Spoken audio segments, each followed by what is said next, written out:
Right, so I'm here for another episode of Thorinquiry, and if people happen to come from my main YouTube channel, this is the aforementioned part 2 with Quick, who was a former Counter-Strike professional, talked about all that on the other channel, his whole career. Now we're going to talk, well, you're going to find out, what are we going to talk about on this side channel that's not to do with esports? So Quick, what people might not know is, I actually think what's fun is there's a whole bunch of things we talked about in the esports interview that I think we can link to this and I can ask you about as a way to ask about the rest of your life. So one thing I found very interesting was towards the end of the interview, you gave this really interesting technique that the player Legendin from Matrix gave you back in the day, where you talked about how he told you to sort of like visualize stuff before it happens. And you had a very interesting explanation that in doing so, it would sort of mean that you didn't sort of like emotionally react and sort of get shocked by someone being in a position, or you had it mentally in your mind already, like what I'm going to do when I get there, right? If people don't know, first of all, that already is a real technique in sports psychology, etc. The idea of visualizing what you want to do, how are you going to succeed, like you're winning more, these sorts of things. But I also get the vibe, this is a funny thing, this sort of leads into some of your like spiritual interest, I feel like. Isn't that all about like the mind and sort of what thoughts we hold in our mind, how it affects our being, who we are? See, it feels like already you must have had an interest in this area even before you got into it, right? Yes, for sure. And I feel like when it comes to what I learned through competing in that mindset is something that I brought with me for my rest of my life in so many ways. When it, because in the end, even if it's not about like I've went in a lot into personal development and spiritual development after I stopped competing, and it's in life, it's all about mindset. Anything in life, doesn't matter who you are, what you have, what you know, this and that. It's like, what mindset do you have in life to be able to create the life that you want, and then live a good life and be a good person and succeed in whatever you do? It's all about the mindset, creating a path and a routine and a lifestyle that is sustainable, and to be able to have the mental strength to create a healthy lifestyle. You want to change your habits, like it's all about the mind. You want to change your relationships, all about the mindset. You want to get a better body, it's all about the mindset. You want to excel in your career or get the job you want, it's all about the mindset. Because in the end, it's about like a player. You can be really extremely good. You can be the best in this and this and that. In the end, it's about like what mindset are you cultivating and be able to show, in which way you'll be able to show up in everyday life, and how you believe in yourself. So it's like that part has followed me since Counter-Strike. It's helped me to maintain the belief in myself, because I know. It's like I know what I'm capable of, and anything that I've done since then I've always been like, anything that I do, I learn quick, and I believe in myself, and I know I have the tools to be able to use in life. Because in sports psychology, it's also about coping strategies, because often you lose. No one really just win. So it's about, how do you do when you lose? How do you handle life when it's not working in your favor? When you are the underdog and you have to climb up the mountain to the top, it's like, what tools do you have at that time? And so that's a part that has been following me the rest of the life in many areas. When it comes to moving more into spirituality, like in studying, like exploring consciousness and psychedelics, I wouldn't say is as much like in the realms of sports psychology or mental training in that way, but more when it comes to like when you come back from big experiences, and then if you become enlightened, how do you live your life now? Yes, like tools for everyday life when it's not working out in a relationship, with work, with your health, this and that. It's like, so those parts have always been following me and still are there, still apply the tools that I've learned in both coping strategy, affirmations, mental visualizations, and also like how to set up goals and work towards goals, because that's a big part of the mental training and sports psychology also. Not only like I'm here now, I'm working there now. No, it's like, what's the goal? And because if you know what the goal is, then you know what you need to do to be able to reach the goal. Sure. So that in that regards, it has followed me in everything in life, because it comes to like, do you believe in yourself? Do you believe in your capacity in anything about getting a relationship or getting the body or anything, right? It's like the mindset. and the belief in yourself is something that will define and determine in most cases. Yeah, that's why I also say I see, like, obviously, as you say, in the rest of the discussion, we'll go into areas that have nothing to do with esports. But the reason I can see some connection between like the competitive mindset and some of these areas is like, I'll give you an example. When you say like about the idea of coping strategies, etc., this is something in my own career I had to do. If people don't know, I've told this story briefly in the past, so I'll outline it now. Basically, when I first started going to actual events and being a journalist, interviewing people, what happened was back then it wasn't video, but it was actually, I used to do audio interviews. If you remember, I used to work for that gamers.new website. And our whole gimmick was, at the time, first of all, there wasn't interviews from events. Like, there was no sports coverage. And if there was, it would be a text interview and it'd be really like very limited, right? So what we were doing as our gimmick was, you could actually hear the player, like it was just like as if it was like a football match, a post-game interview. What did you do in the game? Are you looking forward to this next team, etc.? Right? That sounds, when I explain it like that, like it's not a big deal. Just a little 5-minute interview. But believe it or not, when you're like a nobody person, you just go into these events and you're meeting these famous players, like it's actually pretty hard to do like a 5-minute interview. Like people don't know how long 5 minutes is when you have to keep talking the whole time. So what would happen was when I would do these interviews, I would ask a couple of questions that I had in mind. But if it ever felt awkward, like if I ever felt like, I'm not quite sure what to ask next, or I've forgotten my question, or maybe it's like Potty or some super legendary player, like, it's a bit intimidating, like, I don't want to look silly. What I would do was I would just end the interview. I'd just be like, it's all right, but last question, like, what do you think about the next match? And that would end. And then I would always look at the recorder and I would always be like, it's only like 3 minutes long. Like, cause I was always thinking when I was going in, like, this is going to be a really good one. It's going to be like in depth, like all the way. And what I basically had to learn was like, whenever I got that awkward feeling, my reaction was like, just quit, basically, like just get away. Like, whoa, I hate this. So what I actually had to learn for real is I would just learn, like, just see if you can ask one more question when you get that feeling. So when you get that feeling, like in your mind, tell yourself like, okay, I might have to quit still, but maybe I can ask one more question. So just wait like 3 more seconds. Come on, maybe I can think of something else. What about this then? And in doing so, anyone who's ever done something like this is going to know what I'm going to say now. Basically, what I quickly found was that just sort of allowing myself for the idea of like, you can do a bit more, that would actually quickly make it. So suddenly I could do like twice as long an interview and then like 3 times. And then eventually I got to like, my skill now is I could do an interview however long I wanted, because if I get an awkward moment or it feels a bit weird, I'm not going to sort of like run away from that. I'm going to sort of like get that moment. I'm going to say, right, this is happening. Okay, chill out for a second, like breathe, slow down. That was another secret I found. Just slow down 10%, slow down a little bit. And then all of a sudden you can handle it. Actually, it's not a big deal. And once you get that skill set, by the way, once your mindset is like, actually, I can be comfortable in this moment when other people are uncomfortable, that I can see what you're talking about, that mentality, because that makes you feel invincible then, dude. If you're like, right, now I can handle that, I can take anything on now. And I feel like when I look at so many people in esports, in life in general, that performance anxiety they're having the same thing. They might be the best player, but in that moment, like, they're sort of afraid of that moment. Like, whatever that feeling is it's thrown them off completely. What do you think on this topic? Well, can you define a question? It's an open-ended one. What do you think of like the importance of like how do you handle pressure, fear, these things? I mean, as you say, this isn't just esports related. That's just an extreme version of life, right? Yeah. For me, and different things. Like one, for example, before entering a game, is like what mindset, and we feel nervous and we feel this. Like what mindset do we apply? And then when we fail in life, or when we make mistakes, like what mindset do we apply then? And what I have not discovered, but what I feel like developed with myself is like, it's counterbalanced thoughts. Okay. Because it happens to all of us. Like we feel like, oh man, I failed, or I'm not good at this, I'm not good at that. It's like, what's that? Okay, that's the thought of doubt, thought of fear, thought of whatever, and it comes, it's natural, but how do I balance it to not let that be my dominant thought in my mind? It's like, what tools do I have now to balance that thought? And it's like, so for me, it's like, if I feel, if for example, I have performed with music, if I'm gonna go up and I'm gonna perform, like, what happens if I'm gonna, if this happens, that happens, then it's like exactly those type of thoughts that I have, that of maybe doing something wrong, then I tell myself everything's going to be all right. You're going to go up and you're going to be great. You're going to remember all the texts. You're going to be amazing. People are going to love you. It's like just counterbalance thoughts if in any type of area of life, because it's all about, we're all creating our own reality.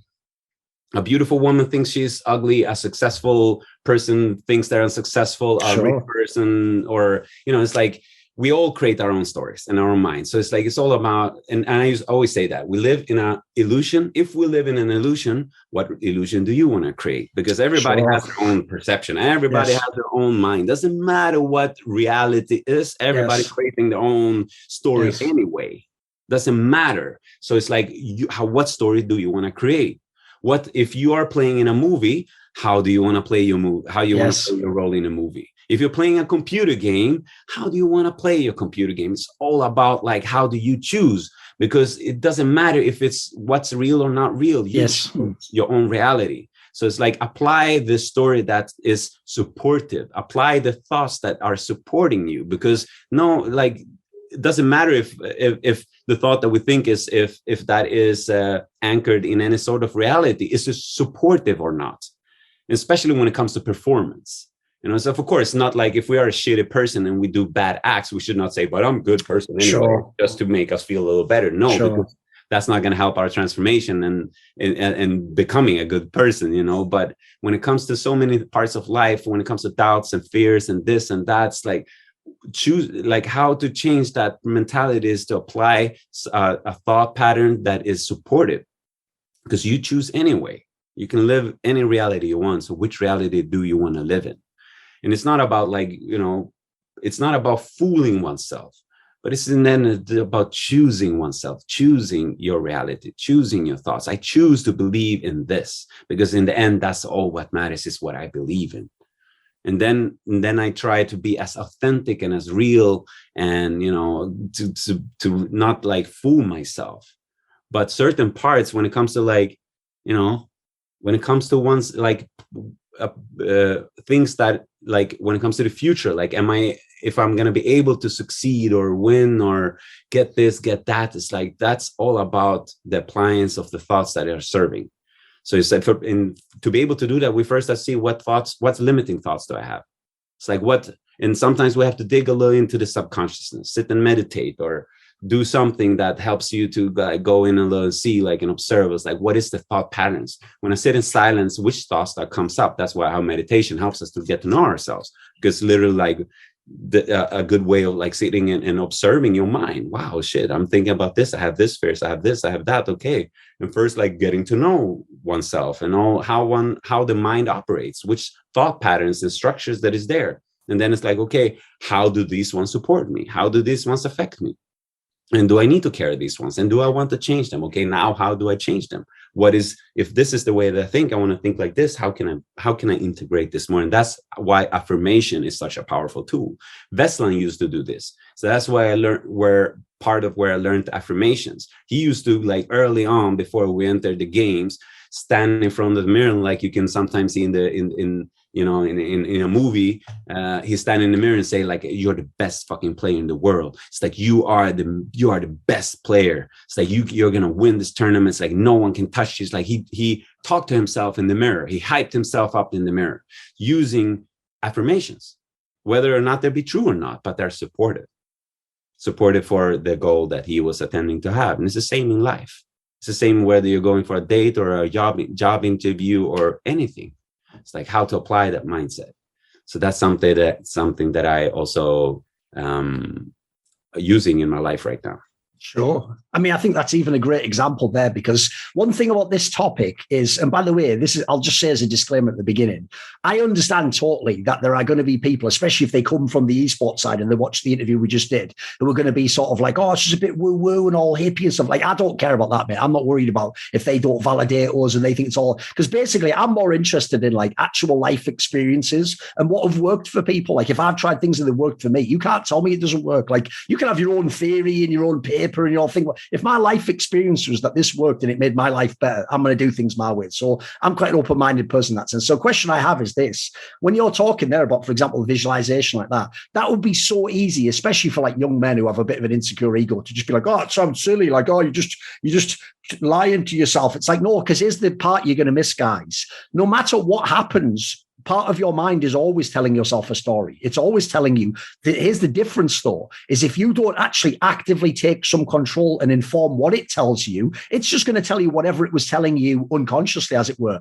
So for example, if you don't tell yourself like Vestlin did, like I'm the best player, like I can win this match, like I'm capable. If you don't, for all you know, when you woke up, you were telling yourself things like, nah, maybe I'm not that good at the moment. I'm in a bit of a slump. Like, oh, they did beat us last time. Like, I hope I win. But like, that's the thing. The thing I think people don't get is like, it's not like the alternative is there's no voice in your head and everything's just fine and there's nothing happening. Like, it's always going on, right? Exactly. It's like I shared about Venom before, like before CPL or after CPL Europe that year. It's like when he was like, yeah, I was thinking that we were gonna lose, and that's like, okay, then that's a mindset you can have if you want to be a world champion. It's like if you want to be the best, you can't think like that. It's like in certain things, like if we're not supposed to lie to ourselves in life. Like when it comes to you as a human being, you're not supposed to lie to yourself. It's like if you're not supposed to say I'm a good person if you're really a shitty person, then it's like then we can change our ways of being, to like become more mindful, like see the negative things we say, think, and do to change, because we don't want to put negative output in that way. But when it comes to performance, it's a different story. It's about the performance, it hasn't happened yet. So it's like you're stepping up to something, like you have to tell yourself a supportive story, because otherwise why do it? It's like, why compete if you don't think you're going to be why are you even going up in a game or in the ring or anything if it's not because you want to be the best? Otherwise just do it for fun. But if you're really serious and want to compete and want to be among the best, you have to have a supportive story that tells you you have the capacity to be the best. Yes. Like when I said like I'm gonna be the best in this game after just playing 1 month, it was not like I was the best. And I was not saying I'm the best player in this world, because that would be super lying to myself. But when I entered, if I'm gonna step in and I'm gonna compete against the best in a tournament, I have to tell myself, I have to have the mindset that I am the best player in the world, because otherwise it's not gonna support my performance. So it's in that area, when it comes to performing, it's super important to create that. But in life, other than that, it's not about lying myself or creating a more illusion that we're already living in. It's about like being more real. Like when it comes to your personal and spiritual development, it's opposite. It's like not the opposite. You don't want to tell yourself a negative story, but it's really important to see all the things that is not supporting your life. Any patterns, thoughts, behaviors, part personalities, actions that we do that is not supporting our health, our mental well-being, our emotional well-being, and our social relationship. Is like anything that is not serving has to be looked at, has to be brought to the light, has to be confronted. Any darkness and shadows within us has to be seen and heard and felt. And it doesn't, even if it makes us feel like shitty, but us acknowledging and seeing and being real and authentic is going to help us to be able to transform it, because now we can take responsibility for it. But if we're lying to ourselves, like many people are, thinking that they are a better person than they actually are, in the sense of how they're showing up for the world, is not going to be supported for their life. I thought an interesting thing you said earlier as well was like, especially the idea that you have a choice in all this. So like the funny thing is this, one of the things about when you have any experience in life is there's like layers to it, obviously. So the initial experience, you might think like, whoa, I know everything now. It's like, no, that's just the initial layer. Let's see what the next layer is. So the initial layer often actually, when people get some level of enlightenment or they discover things about the world or things are different than they thought they were, essentially, like if you say there, they come to the conclusion like reality is sort of an illusion. Like it's my brain interpreting things based on my feelings, based on things that happened, all sorts of things in my environment, right? When people come to that initial sort of epiphany, it can actually be scary to some people. Sometimes they're sort of like, oh my God, so it's an illusion and nothing's real. Like, I'm with you on it. It's like the beauty of it is, because it's an illusion, you can choose to craft it to be your kind of illusion. You can sort of co-author this illusion. You can tell the story your way, because the key thing to me is that's a liberating thought. Like, it's something I've found as a general rule in life that I follow, which is whenever I look into any different field, because a lot of it, like, to find alternative angles, you have to go into the conspiratorial world and people who have got all these dark things. Here's the difference. A lot of those people find like a fact or a truth, but then I notice it leads them down a dark path of like, oh, nothing means everything, everything's corrupt and everyone's evil. Like, I find the opposite, dude. I find when I find like something true or I transcend something, I feel liberated from it. I feel like I can now re-engage with it, but without feeling like it controls me or I have no choice. Like, for me, the idea you do have a choice in everything you create in your life, it's one of the best feelings in the world. Yeah.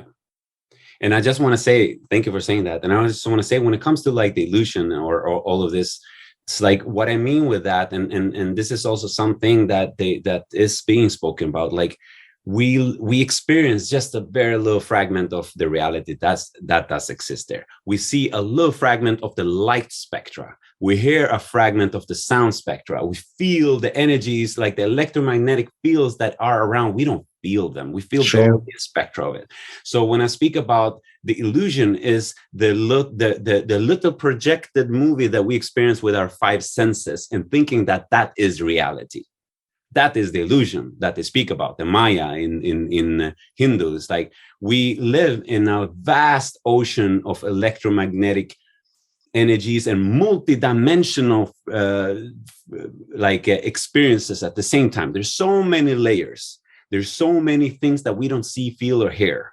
But since we don't feel, hear, and see them, we are only experiencing the little like movie screen in front of us that is tangible for us, and thinking that is the reality. And that makes it the illusion, right? That's when we speak about, because it's not about that everything and that nothing exists or this and that and everything is just an illusion. No, but our experience as human beings is partly a co-created illusion. And then we have our own little illusion in our own mind when a person tells himself a story that is so far away from what everybody else experienced. Like as an example, a woman that she's gorgeous and beautiful, but her inner story is that she's an ugly woman that is not deserving of love. Yeah. It's not. By the way, I've met many people like this. Like a classic example would be, I've known many women who, when I met them, they were a full adult and they were really good looking. Like they could look like a model, but maybe when they were 14, they were like the ugly girl and they hadn't like developed their looks. And so in their mind, they're still that ugly girl, believe it or not. Like they don't actually have the confidence that people see them as beautiful, that they feel like it's sort of fake. Like that's not who I really am, you know? So I see this everywhere in the world, mate. Yeah. Or something that is not as like superficial, a person that is a really loving being and people really love that person and think it's a great person, but that person doesn't feel that they're worthy of love. Right. That person doesn't feel that they're a good person for whatever trauma or story that they picked up in a young age. They're also living in their own illusion. I'm not loved, I'm not cared, and meanwhile everybody else, but you're a great person, amazing, I love you, man. But their own story is not. So that is what I mean when it's like we do create our own. You know, we have people who are really shitty people and don't treat other people, but in their own mind, they're freaking the best person who exists on this planet. So in that regards, you know, and then we have the external illusion in a sense of like we are just experiencing such a little fragment of the energetic reality that exists there. And it's like, but everything is not an illusion in that sense that nothing matters, because there's a lot of divine orders. There is a lot of things, universul, how do you say, in this creation, there's a lot of things that does make matter. It's like when you go into start studying sacred geometry, when you start studying like part of like sacred numerology, in a sense, like patterns in life, Fibonacci codes, when you start looking at reality itself, both the seen and the unseen, like you see, there's a lot of natural divine, or there's a lot of order, there's a lot of intelligence in this. There's a lot of things that is not just an illusion, but is an illusion for us because we don't experience it, we don't see it. So there is things that does make sense, and there is, when it comes to the big, like we have our own little human experience, but then we also have it's like there's so vast this universe and everything that is happening. There's so many dimensions. It's like when you start working with plant medicine and go beyond your mind and go beyond the five senses, like most people that journey with their consciousness to other realms, they come back with similar type of stories, what they've seen and experienced in this and that. And we're talking about across thousands of years. So it's like there is something tangible for other parts of our consciousness, because we are a consciousness within a physical body with a brain that thinks and rationalizes and memorizes. But that's not consciousness. And they have proved that consciousness is not inside the brain. It's just like it's a interconnected part there. But when we can journey and travel like we do when we dream, sure. and there is many people who speaks about like that studying the dream world also has a lot, not every dream that we have, but actually there is something to be journeyed there also, because people who come back from dreams have also spoken about, you know, other realities and dimensions, sure. experiences that can be very similar, whether it be our own internal archetypes or I don't know, you know, I'm a explorer. I don't have any answers in this regard, but I've been working with plant medicines for 10 years, you know, but with all the type of psychedelics. There's very few that I haven't explored. And I work in this field now, helping other people facilitate their journeys. And I play both as a sound healer and as a musician in ceremonies for people to have their experiences, and then how to guide and hold them after and before and this and that. So it's like I am in this field now of studying consciousness and other worlds and other dimensions. And I've been, you know, been in the jungle, and I have had my own ego deaths. I have left my body. I have seen other worlds, and there is a big part to be explored there for humanity, because we have just explored our mind, our thoughts, and our bodies, and the physical for sure. Yes. reality. But it's such a little part. Even be able to study our consciousness, like where do we identify ourselves with? Is it the macro or micro? Like, do we identify ourselves with our bodies? It's like there is in the spiritual realm, or in the not spiritual realm, in the spiritual path, it's also a lot about connecting back to the truth of who you are, not who you think you are. It's like you're a physical, even if you just identify yourself as a physical being, it's like your body consists of 70% water-ish. You're mainly a water being. So where do you start? Where do you identify yourself with? You're like a water walking creature with the with a skin. But then you also you consist of, because without the water there is no you. And then you also consist of air, the life force, the chi, the prana. It's like without the life force and the spirit, and in Swedish we say andetaget, the inhalation of the spirit. So it's like if without that we do not exist.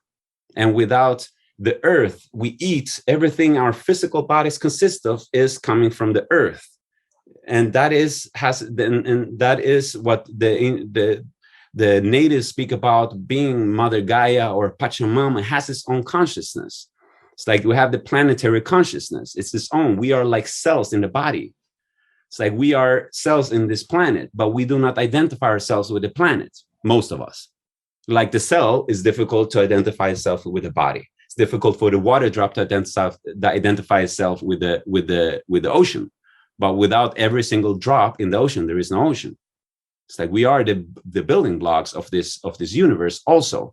And through our consciousness, we are projecting out, creating this beautiful experience that we call reality.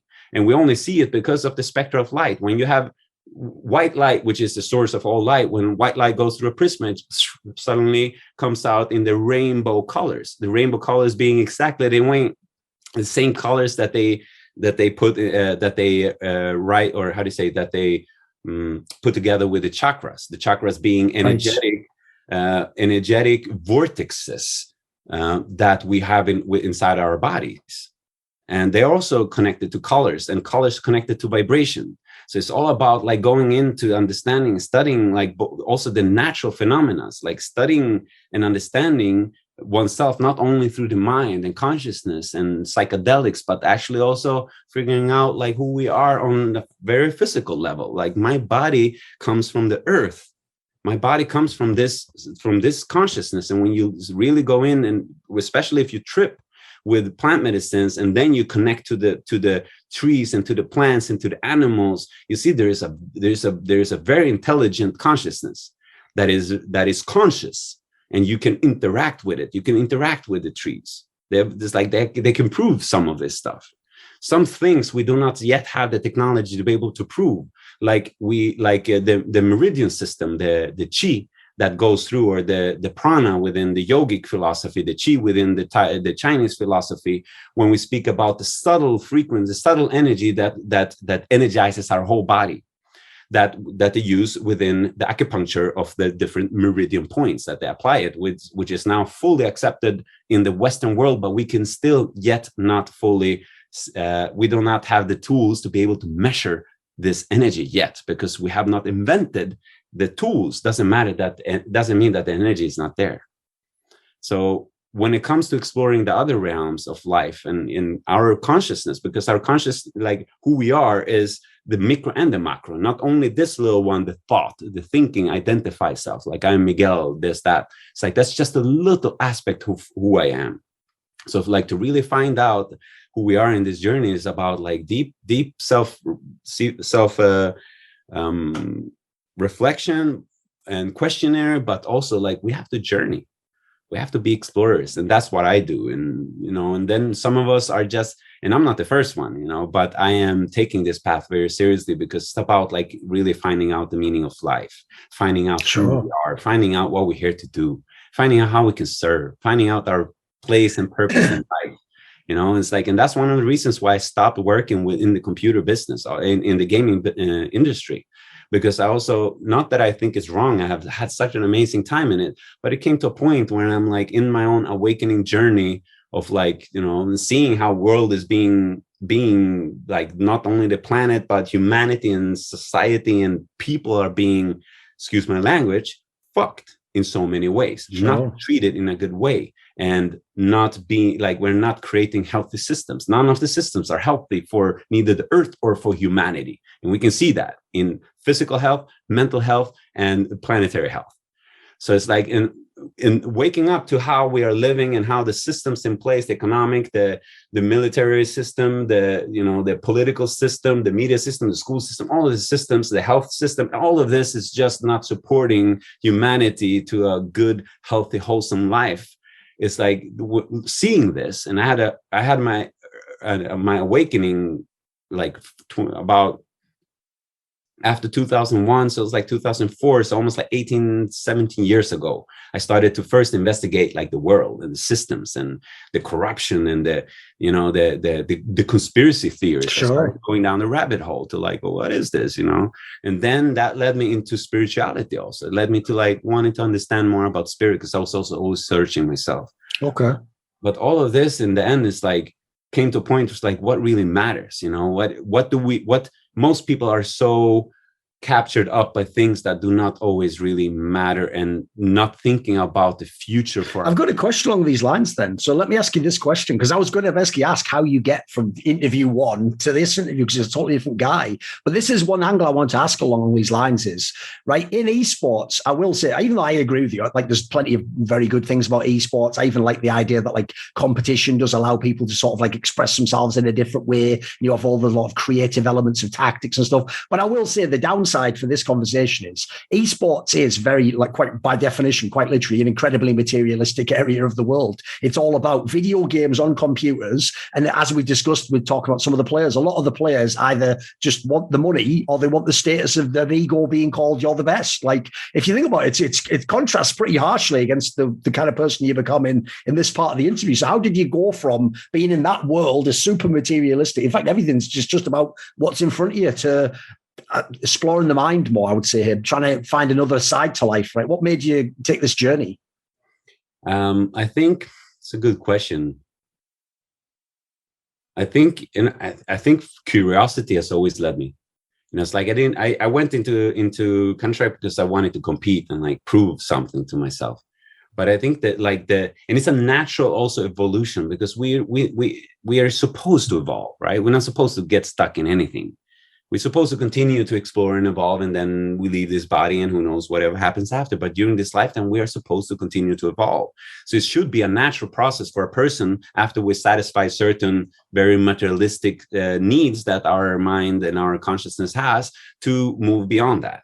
So for me, it was a natural part when I was like, okay, you know, I've satisfied this. I've satisfied food, women, competition, this, that, all the like sensible things. And it's like, what is more?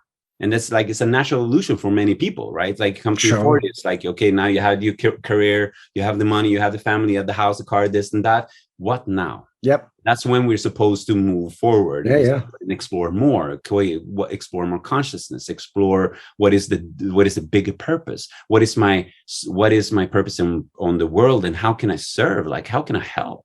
It's like to expand oneself from the limit, from the only me to we. it's a collective journey. It's like if everybody around me is feeling bad, it's difficult for me to feel good if I'm not disconnected. So for me, it was a natural process. And when I stopped gaming was like I was walking down the aisle of DreamHack with thousands and thousands of computers, people like sitting like this. And I was like, wow, we are literally in the Matrix. Yeah, it's like the Matrix scene when he comes out of the pod and they're all hooked into the pods, right? That's what you were sort of seeing, right? We're within the Matrix of the Matrix. It's like I'm living in the Matrix right now, I feel, because I'm experiencing such a little part of the real reality. But these people are inside of the Matrix of the Matrix. I was like, I don't know. That's wild, isn't it? Yeah. I don't know if I want to, like, not that I don't want to support this, because I feel it has its time and place. And it's like, it's not supposed to say the kids don't play computer games, go and sit and meditate. No, it's like, it's about, like, of course, balance in life. You're not supposed to do anything too much and have create a wholesome lifestyle and, give people a sense of figuring themselves out as a human being more than just in the Counter-Strike or in games. But I felt like it was time to focus on other things. And I feel for everybody who's in whatever path they're in life, it comes to a point when they feel like, okay, what's next? And then it's time to move on. It's like not to say that anything like that's not bad with sure. Computer scene is amazing. I mean, I had such an amazing experience from it.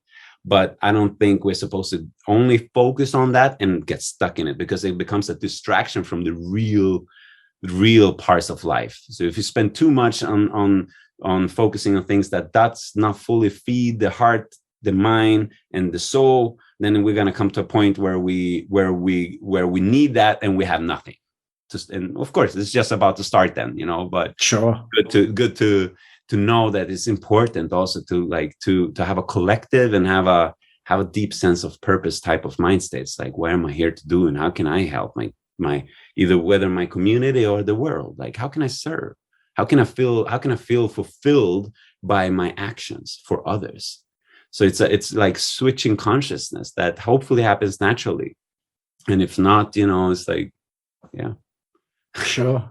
As I alluded to, I'm definitely not to the extent you're in this world, but I've explored it a little bit. I've dipped my toes in. Right, one thing I have some experience with is some psychedelic plant medicines, mainly psychedelic mushrooms. I was a big fan of the cubensis. Right, one thing I will say is this: I thought it was very interesting when you talk about the idea of ego death, because that's something I'd like to touch on a little bit, because I feel like people who've never explored this area at all will be really confused. So one thing I'll say is this: right, the most simple, sort of most basic version of approaching this topic I would describe is when people basically start meditation, anything that's like Vipassana type, reflecting in on what you're doing. One of the first things you will probably notice if you do it right is eventually you sort of realize, like, wait a minute, who is that little voice that's asking? Who is asking that little question? That isn't me. Like, how can I be hearing that voice, but I'm also the one saying it? And what you sort of start to get a hint of is like, who actually am I? Like I thought I was just whoever's inside here. And it's like, the materialist version's like your brain's a computer and you're like a guy controlling it or whatever. Like, what you quickly realize is, like, there's more going on there. And then I'll say the interesting thing is, especially with psychedelics, is when you have an experience of ego death, right? That's going to sound really confusing to someone who doesn't understand. Basically, I've had experiences where I was still here, as in whoever you're seeing on the camera was there. And I was definitely thinking, and I could look and I could see things, but whoever I am, as in Thorin, Duncan, whoever, that guy wasn't there though. He was gone. Like that part, I had essentially died. But here's the reason it's very interesting to me, is because on the one hand, it inferred to me there's more going on than just whoever my personality is and whoever I built up over these years and think I am. But also the other angle, and this is the really interesting part, like I said, it's a liberating thought, is before that, it was a really scary idea that your ego could die, or who am I? Like, once you've had it happen a few times, this is why it's not scary, because it's actually the other way around. You're super worried, like, oh my God, what if I've gone too far? It's like, the reason why there's more to this is it's like your ego's like an elastic band. You can stretch it, but it'll always come back. Like even when you think, oh, I've gone too far this time, I've done too many, 2 days later, suddenly it's the opposite. You're back in normal reality. You're like, actually, how do I even get back to that guy? Like, it's fairly reliable. People they need to trust themselves a little bit, if you know what I mean. Yeah, for sure. What do you think on this topic? Yeah, it's very interesting to say, because this is exactly, I have the same feeling, it's like, and that's why it's a continuous path. And it's like almost like you identify yourself with the onion, and then you take away a couple of layers, like, yeah, I had that type of like, wouldn't call it ego death, but transformation, when you feel you are something else, you identify with a bigger aspect of yourself, but then there's still layers. Yes. And it's such an unpeeling. I'm still peeling, Sure. even though sometimes when you take really strong psychedelic dose, you can like for that experience, but then Sure. it comes back, like you say, Yes. like that. And it's that they help to understand that I am not my thoughts. Because when you are in deep state of meditation or a deep journey with the psychedelics, like you said, you're still present.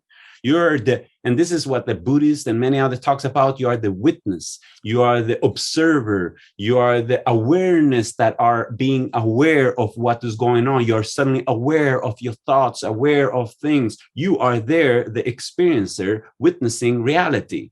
But you're not the thoughts, because thoughts comes and go, personality comes and go, identity comes and go. We have shifted and changed since we were kids, so nothing of that is still there. Is the truth of who we are. The truth of who we are is the one who's having the experience. Yes. Who is that? People ask. Well, go and find out.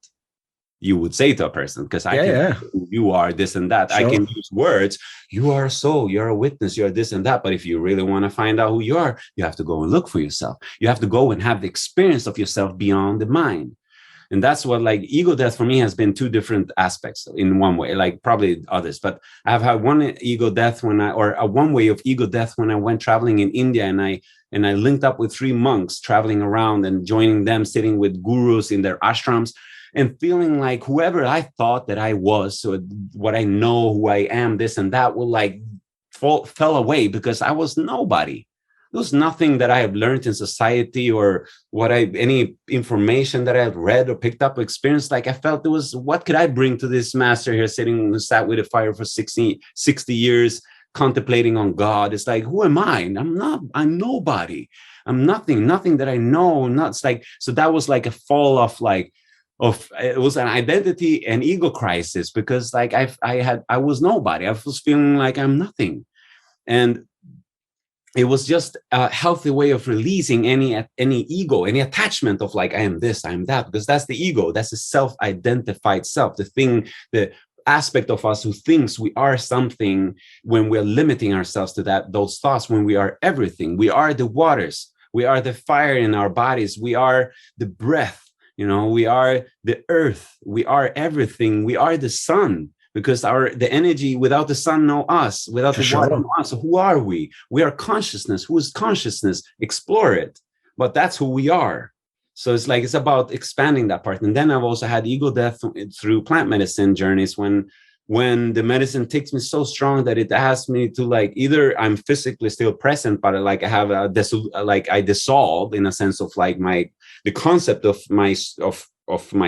I know who I am and how I feel, and suddenly like the room disappears and I'm like in empty space and I have no clue who I am in that moment.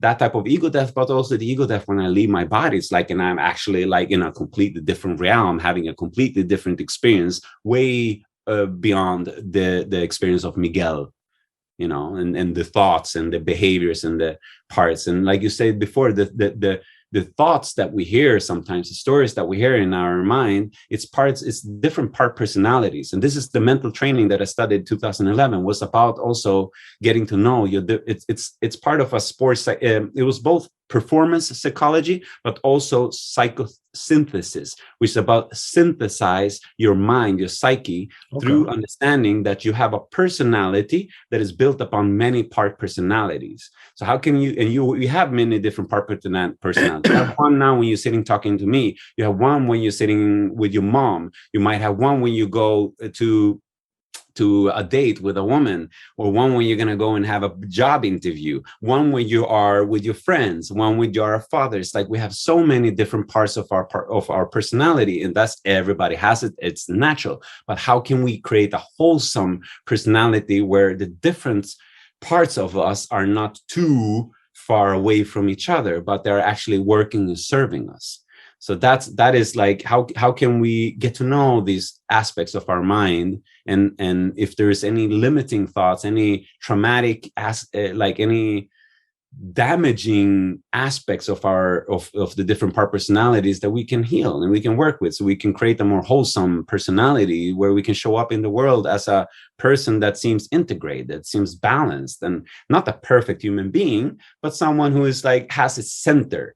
It's like I have all my personalities. Sometimes I'm a joker. Sometimes I feel insecure. Sometimes I'm too confident. Sometimes I'm this. I have many different aspects of my personality, but I can always come back and rest in the center where I am no personality, where I'm just like, okay, no, I have all of this. Center yourself, Miguel. And I can come back and I know I am not my mind. So it's easy because I've had the experience of losing my mind in that sense. But I'm still present, right? When we have the ego death. So it's like, it's an interesting journey. One thing I find really interesting, I would like to get your take on, is a lot of the things you're saying, especially when you talk about like experiences you've had and the idea of experiencing other dimensions or other entities or something. Again, if someone has no experience in this field, they're going to think it sounds really wacky. But what I would say is this, is the way all these things have been presented to most people in just very simple mainstream Western culture, basically it's intended to make you just not even look into the area. It's not that you look into it and you go, I don't like this. You just dismiss it as silly. It has to be that it's just silly. So for example, right, all I would say is this, is if you think about the way most people in the West think of the mind and reality, I would say that's the silly angle. Like essentially, they think of like imagination, for example, and the mind's eye. They think like, oh, that's just like random thoughts in your mind. And then if you talk about psychedelic drugs, oh, that's just like colors flashing and like random shapes. Like, no, like that's the trick. They want you to think, right, the guy who takes the psychedelics, what happens is he lies down and it's like a cartoon. Like that's how they always show it on TV. And it's like flashing colors, crazy things are happening, but no, it doesn't make any sense. It's just random signals and noises. Well, here's the problem, guys. If you ever have these experiences, it's the opposite. They're actually incredibly specific to you and like the human experience, and they're incredibly coherent. In fact, when the experience finishes, it usually feels in the moments when you're coming down like that was more real than life itself in this reality. What do you think on this topic? Because like I say, people have been tricked to think it's like there's nothing to see there. It's the opposite. It's an incredible vista you could explore, just that people don't do it. Yeah, for sure. And like you say, I think also it's like, there is a reason why all psychedelics more or less are illegal and banned and looked down at. It's like it's intention through that, because a person who only thinks that they are their mind, their thought, and only have thoughts that has been given to them through any input, whether it be school or teachers or media or their leaders, like they're very easily controlled people. Sure. They're not thinking, like most people are not thinking for themselves. They think they are, but in their own, they are just thinking about things that they've been told or heard or seen. It's not like they haven't always explored themselves or created original thoughts or question every single thing. So it's easy to control people when they only can drink alcohol and use medicines that are creating 10 more problems for themselves. It's like people who use any type of psychedelic or even cannabis, which has sometimes aspects of like a little psychedelic in a way, but makes people question, makes people think, makes people self-reflect, makes people ask questions. What is important? Why am I doing this? Why is the world like that? Why it's like, makes people ask questions, and people who ask questions are more difficult to control, and they might not follow the herd.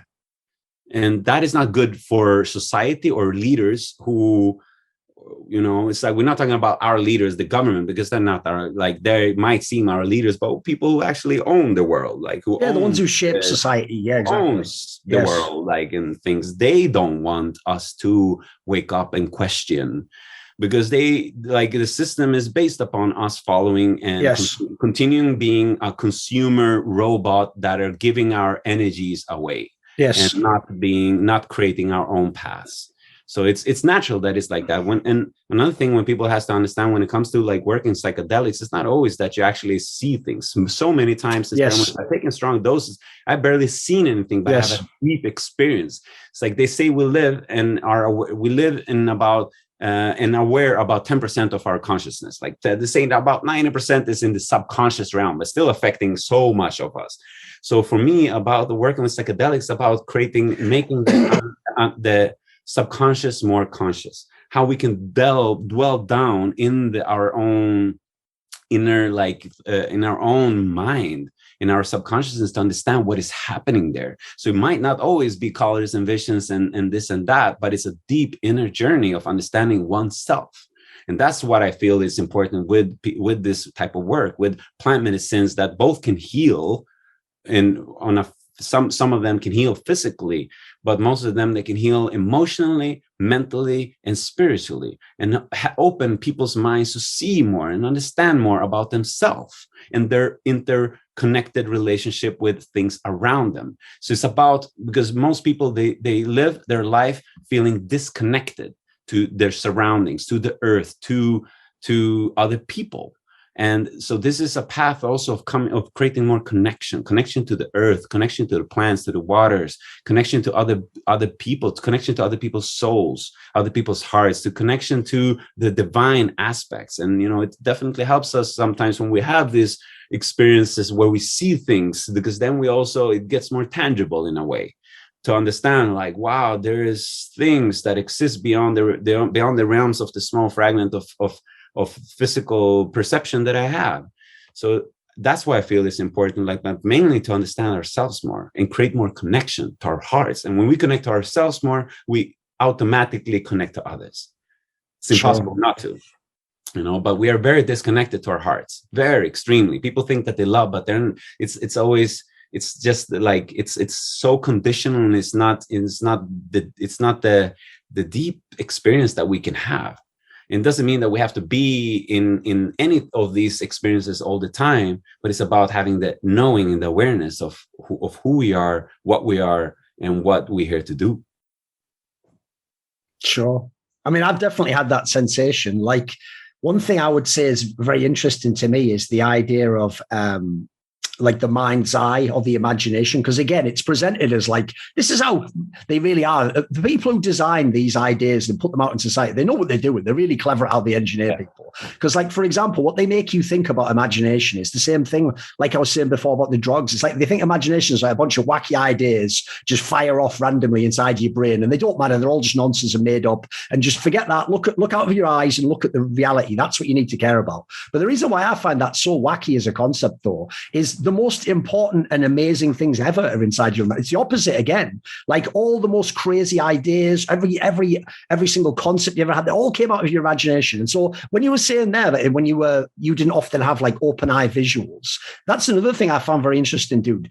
The presentation in society and like media is that's it. Like, you take the LSD and then your eyes, everything's a cartoon and you're walking around. I've had the opposite, same thing. I almost never had open eye visuals, but what I would get was, first of all, my consciousness would massively change. And then it's more like, if I closed my eyes and went internally, then I was in another universe. Like, then I would see things that, like, no cartoon, no movie would ever capture the things you can see inside. And like I say, to me, it's the opposite how it's presented. They present it as it's just random noise. It's irrelevant. Just ignore it. It's like, actually, you tune into that and there's fucking hell, the things you can see and experience are incredible. Yeah, for sure. And this is, and it's I think it's important for us to have these experiences so we're more aware of like what we're part of and what exists beyond the little realms. Like, when people, and that's why it's like I've always had a very strong curiosity to understand. Like, my left brain has always been part of my spiritual journey. I've never been like, I was an atheist my whole life until I went into this path. And even like I've watched hundreds of hours of documentaries and read books and this and that just to understand. So not only I've never been like, oh, okay, it's like this and I believe it. No, it's like, show me. And that's why also like the path into psychedelics also was like, I need to have some firsthand experiences.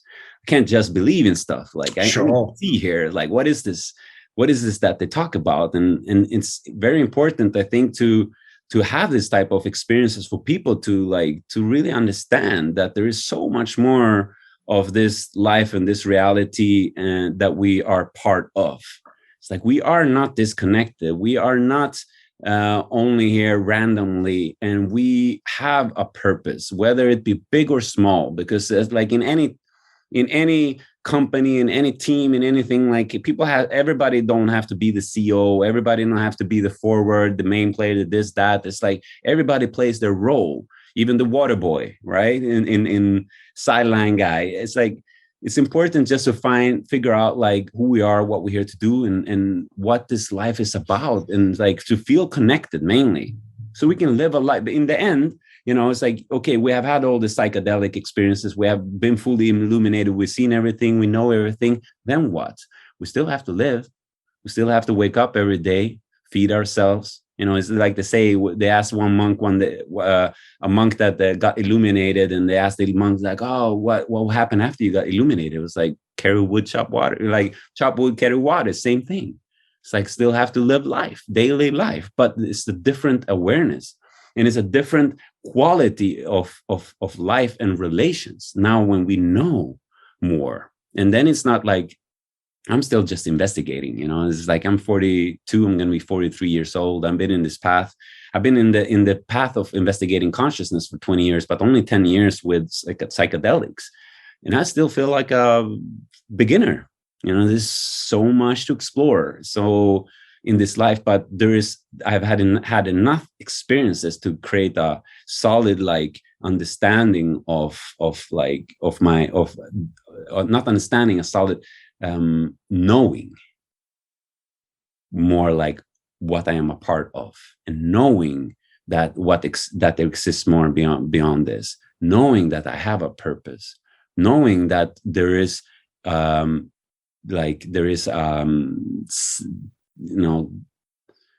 there is consciousness, or there is intelligence beyond our human experience. There is so much more to see.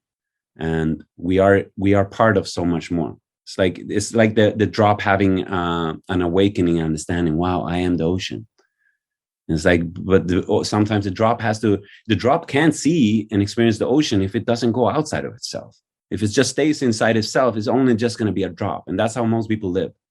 But if it has a transcendental, like, experience, whether it be through meditation or a near-death experience, like many people who has near-death experiences, they come back and they're freaking religious or spiritual. Sure, yeah. Most people, because they have seen something else. They know that it's not only this little experience, this bandwidth of frequency that we live on. It's like we are literally in this computer game, and it's something like, whether it be a conspiracy or not, but that's the experience we're having, and we have to go outside of it. And then even if we're still in it, like, I'm still living this life, I'm still in the matrix in that way. Sure. But I have an awareness. Now we are awake within the awareness, and we can start bending. Now we can start bending reality more. There's something I want to ask about. So let me just ask this quick question, because one thing you said earlier, which you're touching on now, essentially, is another phenomenon that people will have when they have a deep psychedelic experience, which is when you come back, it's like waking up from a dream. You think, right, everything's different now. That was incredible. I remember it all. It's so vivid. Like, everything's going to be different. But obviously, like, a week later, you're just in reality again. It's just normal life. As you say, you wake up to breakfast, like, go outside. Right? How do you reintegrate into everyday life? Because as you say, like, look, it's when people are sort of questing, it's like going up the mountain. They think it's going to be the best experience ever, but eventually you have to come back down and live in the village again. You have to be a normal guy again, right? Even if you've had these really out there experiences, or you've had some super epiphany. Yeah. I think like the most important thing coming back from that is like, how do we apply this now for our own life? It's like, how can this experience help you to be more integrated, more alive, more healthy, more loving, more present, more, how can it help you in your own individual life, so you integrate it? Because in the end, it's about you're still going to have relations for the rest of your life. So how you can use these experiences to be a better human being, and then to maybe also share your experience. Like, you took the journey now. So now you come back from the mountain. Now you can share your experience to others who might not have done it.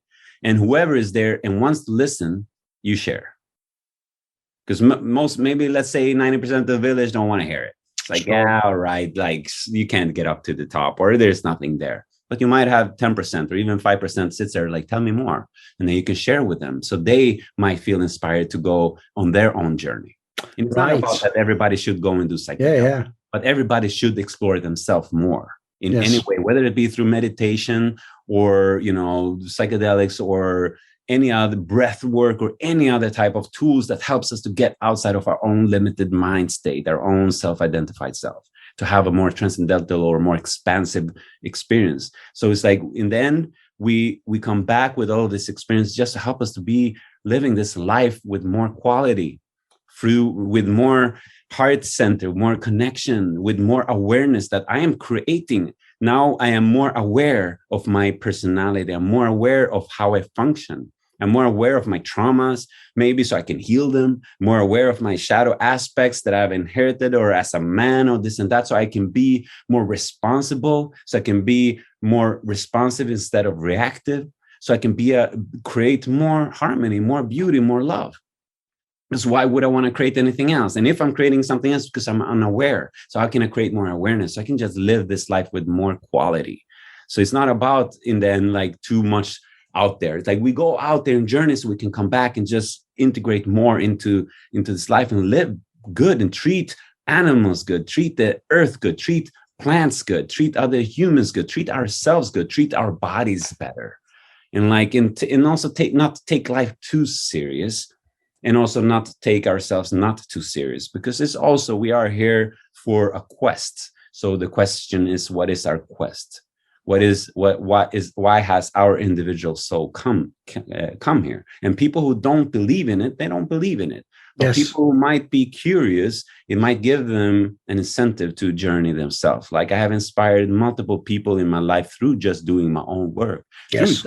I hear it multiple times. People like, man, I follow you on Instagram. It's so inspiring. And maybe I went and did this because I saw you do that. I didn't even speak to them about my experience. Yes. And sometimes when I do share my experiences and my path with people, it gives them even more fuel to wanting to do something else than just their ordinary life that is not fulfilling them. So it's all about like whatever you want. Like you want to explore, I can guide you. I can show you, point you the way. But in the end, we all got to walk that path because we feel that there's a calling, and we got to listen to the calling. Yes. Calling us like, what is the more? What is the more for my life? I have everything now, but I still feel the sense of like emptiness. I still feel something that I'm not satisfied. Okay, go and venture, and ask around. How does other people venture? How do you recommend me? Like, and search it. And now I'm working in this space with like retreats almost every month where people come for the first time. I had like 70 last 2 retreats I've been in. It's like 2 women are 75 years old. They've never sat with any psychedelics, never smoked cannabis, nothing, but they're there to understand themselves more, to understand life more, to heal and go deeper in the experience. Because it's like if someone tells us like you only live and you only experience 10% of your awareness, and most of it is in the subconsciousness. If someone said it's like, man, I want to explore more, but in my normal state, I can't access it. I don't know how to access it. I know it's there. I believe it's there. I don't know if it's there because I haven't been there yet. It's like for a person who might not. But then it's like, just give people that like the ability and the tool and the path to just understand themselves more. I lost a little. It's all right. One thing, I'll tag a question onto it, because one thing I also think is very interesting. I think another reason, in my opinion, why people in a silly manner just dismiss this whole field is they really do have this naive vision that if it was all real, whatever that means, that like everyone would know it and like everyone would just have all this information. And I have to say, I admit, when I was a beginner, I was like, I was just a Western atheistic guy who just thought materialism was everything, and reality is, everything seems to make sense, and science has probably got 99% of it figured, and if it hasn't, it's going to figure out the rest soon anyway. I was like most people, I was brought up in the world. And I will say one of the areas I used to think was, even though I was interested in conspiracies and this stuff, I used to think to myself, probably is just bullshit though, because here's the thing, like, why keep it secret if you've got this amazing truth or whatever? But what I actually learned from experience in life and meeting people was, I think it's the other way around now. Like there's a Carl Jung quote where he says something like, beware unearned wisdom. And to me, that's the line for what this is like. It's like, it would actually be irresponsible if people came and gave like all this like spiritual truth to just every random person. That would be the equivalent to going to like a 5-year-old kid and giving him like a PhD master course textbook and a gun and just go out there in the world and just have fun, just do what you're going to do. It's like, he's going to be a maniac. He's not going to understand the book and he's going to shoot everyone. Like he hasn't got the training. Essentially what you have to find is, like you're saying, it's not that you go out and you force people, like everyone has to listen to this. This is true. It's like the people who actually that's for them, they're going to find their way to you. They'll be attracted to you, like you say. In fact, what you said there, I think you've nailed it. in my opinion, rather than like obnoxiously giving people advice that they didn't ask for, what you do is you embody yourself, what you actually believe in life and your experiences. And as you say, people will take notice. The person who's interested in that area, they'll sort of notice something. Oh, what are you doing there? Like, I was interested in that thing. Or what was that book you're reading? That will get them way more into it than if you went out kind of sort of preach to them and be like, you got to do this and you've got to read this book. Like, in my opinion, if each person takes care of themselves, the whole situation will get figured out. We don't have to go and sort of lecture people like we're old school Christians in that sense, you know. Yeah, I tried it all. It doesn't work. Okay. I mean, it's like both in the spiritual and in the conspiratorial. Like, right. When I started having my awakening when it comes to the world situation, it's like I came back. It's like, oh, you got to wake up. It's like, look what's happening. Yeah. This conspiracy, that, this, that. And it's like people don't want to hear it. Most people don't want to hear it. Some want to, but it's like people shut down when you try to feed them, like when they're not asking for it, because they might not be hungry yet, you know. And it's the same with the spiritual realm, and so I've like definitely, and it's still such a fine, delicate balance, because sometimes you just mentioning some words or like at least throwing something out can have someone pick it up. But if you never throw it out, no one is going to pick it up. Yes. I always say you got to throw out, like from the old fairy tales, and you're like breadcrumbs. They've got to be able to follow the trail of bread. You just drop a breadcrumb, and if they pick it up, then they can go to the next one. But if they don't pick it up, I'm off. Don't worry about it. You have to find me in the forest, as it were. Exactly. And sometimes we put an entire loaf directly. That's true. Yes. Learning, And I'm still learning. But it's about having an awareness, right? Sometimes I'm in a conversation with someone and I can instantly see, okay, now I'm losing that person, or they are like, that was maybe a little too much information, or I brought them too far away from where they are right now. It's just learning how to dance, and I'm still learning. Okay. Right. One last question I had, because if you notice, I've kept this very open-ended. I just want people to get a sense of who you've become and what you've been doing. Right. You actually have a book that's coming out soon. It's called Lyrics of the Soul. It's not yet been released. Right. Explain to me what this premise is, because it says it's selections of text that you wrote over a 12-year span. Is some of this things like experiences from psychedelics that you had and epiphanies you had? Is it just general things about wisdom of life? Explain, what is this book? Like, is it a big deal? Is it like your masterwork? No, this is actually... it's like more, what should I call it? I am still trying to it's like I don't know if it's a book. It's more like a pamphlet or like, okay. I have gathered about 25 texts that I have been writing, and I've written hundreds, but or about 100 plus, but I gathered the ones that I felt like, okay, these ones I want to share. These ones are worth sharing. And then I've been taking away and went back to many of them, because I started writing when I was 25. And then for about 12 years, I haven't been writing barely anything this last 5 years. But then I, went back to it, and I was like, man, I've written all of this. I haven't released or shared anything. It's like, what should I do? It's like, I want to share it somehow. And then it's like, man, I should do a little poetry pamphlet. I'm actually also working on a book that is called The Art of Sound Bending. And that's going to be like a real book. It's about vocal activation, how to learn and connect deeper with the voice, and also sound healing, like teaching the people the art of sound bending, how you use sound, your voice and music to create, to both for healing, for transformation, for harmonization, for life. So it's also a book, but this one is mainly just my lyrics. You want to hear one? Yeah, go on, give me a little sample. All right, I will give you a little sample. This is the first one. Or wait, let's see. I'll give you this one. If you could do that, I want to choose one good here for you.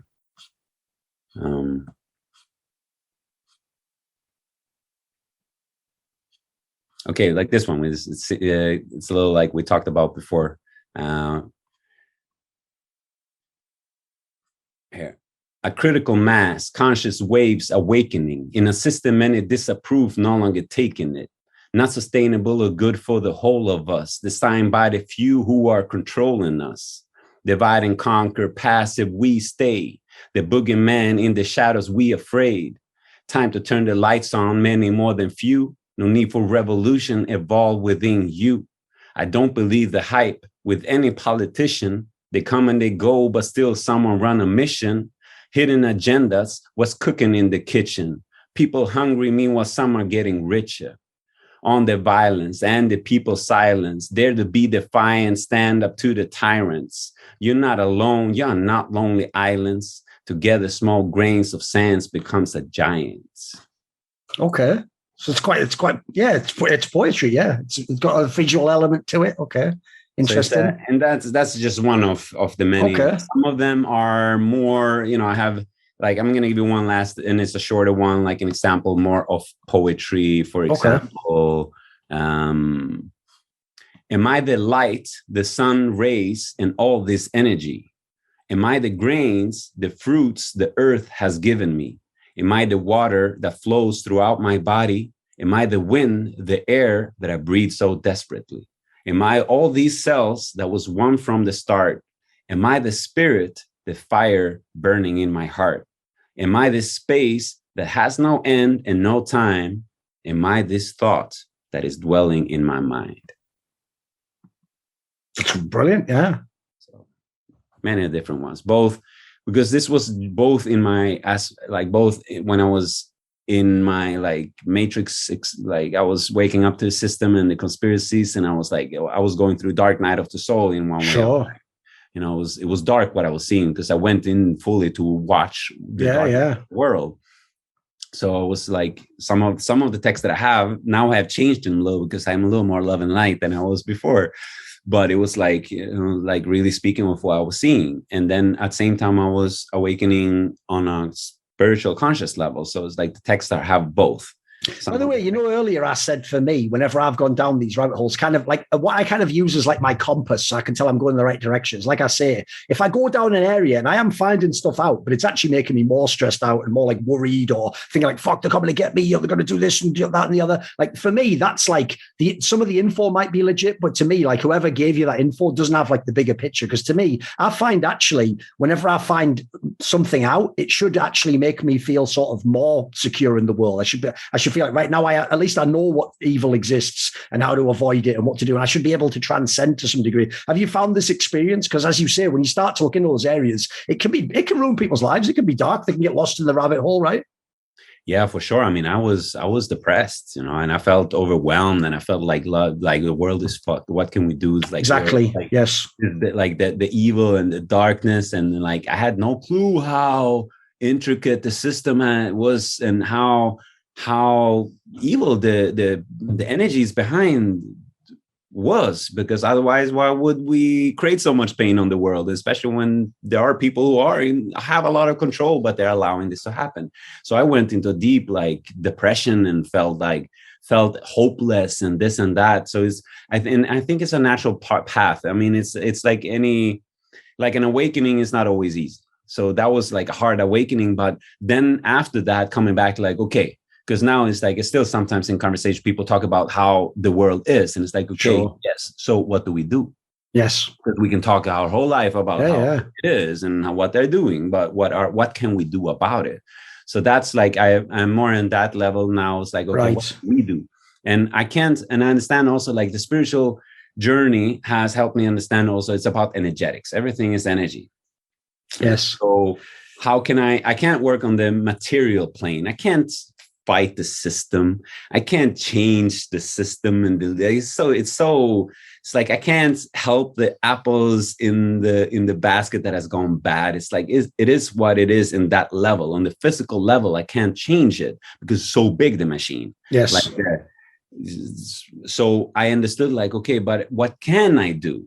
And it's about both, okay, on a physical level, I can spread the information, I can help other people, this and that. But when it comes to fighting it, it's about energy. Yes. Like, how do you fight hate with love? How do you fight darkness with light? Or how do you not fight? How do you balance it? Yes, exactly. It's not about eradicate darkness.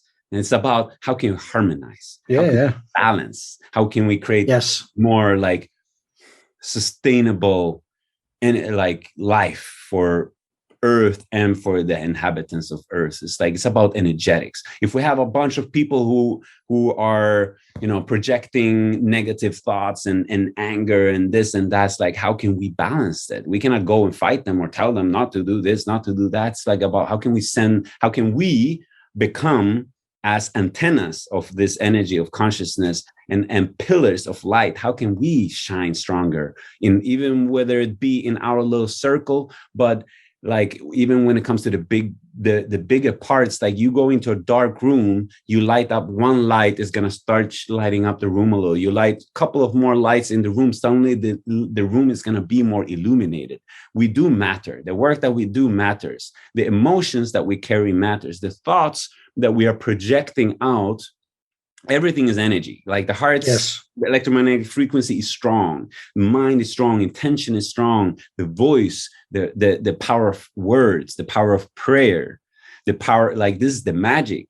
It's like also the parts that people are sleeping to. It's like everything we like how we communicate also matters. We have power. We are very powerful creational beings, and right now we are being manipulated to create and project out a reality that is not supported us as sentient divine human beings who have heart and love and have light inside of us and are connected to the earth and are connected to the source. It's like it's not supporting us. So we as conscious beings who are awakening to this, like the way of harmonizing and balancing is first to do our own work of clearing out our own shit. Like, healing our own traumas and working with our own negative states of being and working with our own emotional states, because the more we understand the reality of energetics, then we understand how powerful we are. And that's like when we take responsibility for that and become warriors. A warrior is not fighting for himself. He's fighting for his tribe, for his community, his country. It's like warriors of the spiritual warriors or light warriors or whatever, heart warriors, whatever we're going to call it. It's like, it's about energetics. It's like we cannot, on an energetic level, it's like someone is carrying hate and anger. We cannot go to them with hate and anger. And even if we defeat them, we are still the same problem. We are projecting the same energy that they are projecting. So we are not helping. It's just about like, how can we work with that? And even if we have passed through our own darkness for a moment, that's we're awakening. That's okay. It's part of the journey of waking up. It's not like flowers and light as we have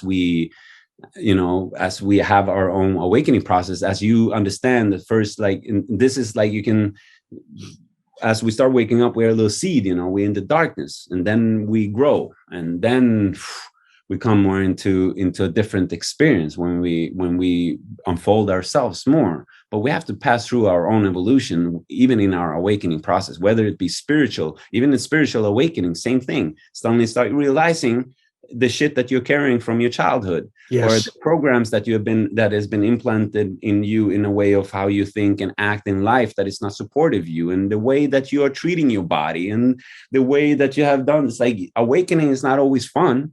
It's like when you start seeing stuff, but it gives you the possibility to change. It gives you the possibility now you have now you understand the responsibility and the power you have to do to actually shift yourself. And as everybody starts shifting themselves and inspiring others to shift and to not feed the negative, not feed the dark wolf, instead feed the light wolf, and not judging others who are unconscious or doing something, but just with humble compassion, like be examples, because most of us don't have examples.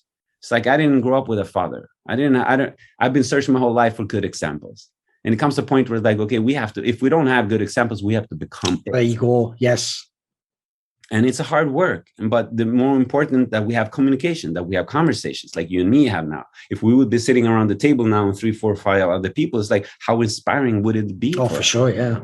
It helps us. Like, we need to come. That's why, like, more community, more authentic sharings, where brothers and sisters stop dropping away the mask of who we are. We think this, that, all the ego, like, drop all that shit, become humble yourself, be more vulnerable, look at yourself. It's like, for all of us, I am no perfect being. I've been working myself with so long. I'm still working with shit because life happens. Suddenly you get, you go through bad relationship, or you get a burnout, or this happens, that, and things happen inside. And we just have to continue working with ourselves, and just being vulnerable and humble, and that helps us to be authentic and real, so we can shift. And and understanding that we have the power of ourselves, of how we show up in life. Sure. Energy that we put up in the collective field, because every drop in the ocean is affecting. And actually, along those lines, by the way, first of all, when we were talking earlier about when I mentioned how people in the West think this is all just like silly, it's primitive or whatever. Here's what you guys don't realize. The actual people who are the most powerful in the world, spoiler, they're not on your TV screen. The ones who are behind the puppets on the TV screen, they're all into this stuff. They're super deep into this. But the difference is, because it's a kind of, when I say technology, people are going to think of physical things, because it's a kind of a technology. Just like any technology, you can use it for evil as well. And they're using it in a dark way. They're sort of the dark seers of humanity who are trying to lead you down. Instead of making it a dream, they're making it a nightmare. So what I would say is this. I remember one time, it's going to be a random aside, but it'll be a good way to close up, right? I remember once, years and years ago, reading an amazing sci-fi comic, right? And the premise in this science fiction comic was that this character had to convince everyone on this entire planet who were all clones of him. He had to convince all these clones to think one thought at the same time, or this whole universe would be destroyed, right? And what he does is initially he runs around and he's just trying to convince people like, oh, you got to do this, or like, hey, over there, stop that. Like, and even though they're clones of him, they all have their own, personality and their own consciousness, and nobody's listening. They're all doing the opposite. So he thinks, right, I'm fucked, Anna. I can't get everyone to do it. And basically what you actually realize is the epiphany. It's just a comic book, but in this comic, he has the epiphany that basically each person individually has to make that choice to like awaken themselves. And he just sort of explains this. And when each person hears and like relates to the concept, they just each individually sort of awaken. And in doing so, the whole planet suddenly awakens. And it's like the miracle ending to the comic. It gets saved. The planet doesn't get destroyed. And what's mad is that might just sound like a silly, like get out at the end. Even though that might sound like a weird ending to the comic, that's basically what my vision of how the world has to work is. Like, we can drop the breadcrumbs, like I'm saying, but each person themselves has to be interested, has to want to go down the journey, has to be brave, by the way, to go past the tough parts, like you're saying. But as long as each person goes on their own journey, eventually, I think, like you're saying, the technology can be used for good. You nailed it earlier when you said, like, it's not like you directly battle them. They're using one type of a force, you use a different one. So in the sense of, like, if they're the darkness, well, as soon as you put some light into a room, the darkness starts to recede, doesn't it? And eventually it's just in a corner somewhere, which is maybe appropriate. Maybe it can have a little corner over here, but we're taking over the room, Yes. Yeah, because it's it's like some people say it's not about like, because sometimes we talk about like they talk about darkness like it's evil, and that we have darkness and light within us, and I don't believe it's about like that part, because sometimes it's like I can use that words of taking away or so the darkness. It's about like how can we integrate, and how can we be more, because I believe as human beings, like what does darkness represent for us? It's like it's what's the evil inside of us, because everybody can do evil things. If we are pushed into certain limits, like we can do horrible things, right? So we have the potential of darkness inside of us. Even the most good human has the potential of darkness in it, but it might not be expressed, because everything in life is like this. When you go into quantum physics, like they speak about potentiality. Everything is potential, but then how it's manifested depends. And it's the same with us also. And when it comes to ourselves, it's about like, how can we cultivate just more love, more compassion, more forgiveness, more harmony, and more of understanding within ourselves. So we don't give space so we don't let the dark aspect of the human, was like, if we are yin and yang, it's like within our experience, like we don't want to give too much space for the darkness inside of us, because it's not serving, it's destructive energy. And when it comes to the big part of life, it's like, that it's such a complicated, and not complicated, but such a big part when it's talk about darkness and light in the world, because we can't eradicate. It's not about eradicating anything, but it's about harmonizing. It's about balancing. It's about shining. It's like, and allowing, and maybe certain, they speak about certain things has to be there. It's like, how can we